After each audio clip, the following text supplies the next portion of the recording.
حزبه کوردستانیەکانی کەرکووک لە ئاستی بەرپرسی یەکەمیان لە بارەگای مەڵبەندی کەرکووکی کۆمەڵی ئیسلامی کۆبوونەوە. لە کۆبوونەوەکەدا هەڵمەتی هەڵبژاردنەکان و دەنگدان بۆ ئەنجومەنی نوێنەرانی عێراق خرايە بەرباس و لێکۆڵینەوە لە بەلاغی کۆتایی کۆبوونەوەی ئەو حزبانەدا کە لە کۆنگرەیەکی ڕۆژنامەوانیدا ڕاگەیەنرا داوا کراوە هاوڵاتیانی کوردی کەرکووک بەدەم پرۆسەی دەنگدانەوە بچن و نوێنەریان هەڵبژێرن. هاوکات بەرپرسی مەڵبەندی کەرکووکی کۆمەڵی ئیسلامی دەڵێت داوامان کردووە جگە لە پۆلیسی ناوخۆی کەرکووک هیچ هێزێکی دیکەی عێراقی بنکەکانی دەنگدان نەپارێزن.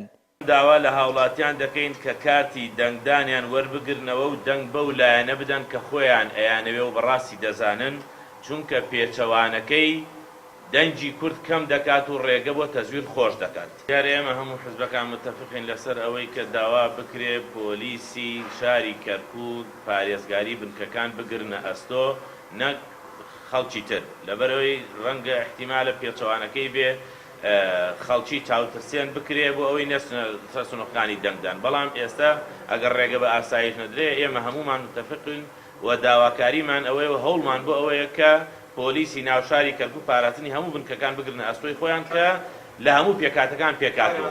لای خۆیەوە ئەندامێکی مەکتەبی سیاسی یەکێتی دەڵێت بە یەک ریزی و تەبایی نێوان لایەنە سیاسیە کوردستانیەکان دەتوانین ڕوبەڕووی ئەو ڕەوتانە ببینەوە کە پیلانیان هەیە دەنگی کورد لە کەرکووک کەم بکەن.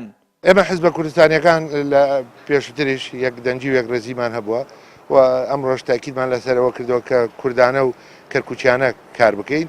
وەم پێم وایە دەتوانین کاری باش ئەنجام بدەین ئەگەر ئەم تەبایی و یەکڕێزیە و ڕوبەڕووی ئەو نەتەوانە ببینەوە کە پیلانیان هەیە کە ڕێژەی کورد کەم بکەنەوە و ئەگەر هەمومان یەک دەنگ و یەکڕێز بێت. پێمانە ئێمە لە بینی لایەنە کوردستانیەکان بەو شێوەیە بێ لە کەرکووک، بۆیە گرنگە هەمومان پابەند بین بە ئەوەی کە دەڕێن کەرکووکیانە کوردانە دەبێ ململانەیەکانمان لەگەر پێکاتەکانی دیکە بێت کە لە بەردەم تەحەدایەکی گەورەیە.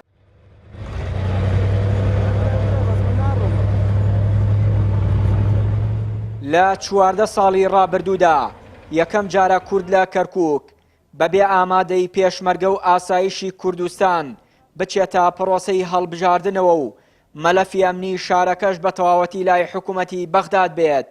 بۆیە پێشبینێ دەکرێت لە پێناوبردنەوەی سیانزا کورسیەکەی کەرکووک لە ئەنجومەنی نوێنەران ململانەیەکی توندی سیاسی و نەتەوەیی لە هەڵبژاردنەکانی ئەم ساڵ بەدی بکرێت. چیانووری کەناڵی ئاسمانی پەیام، کەرکووک.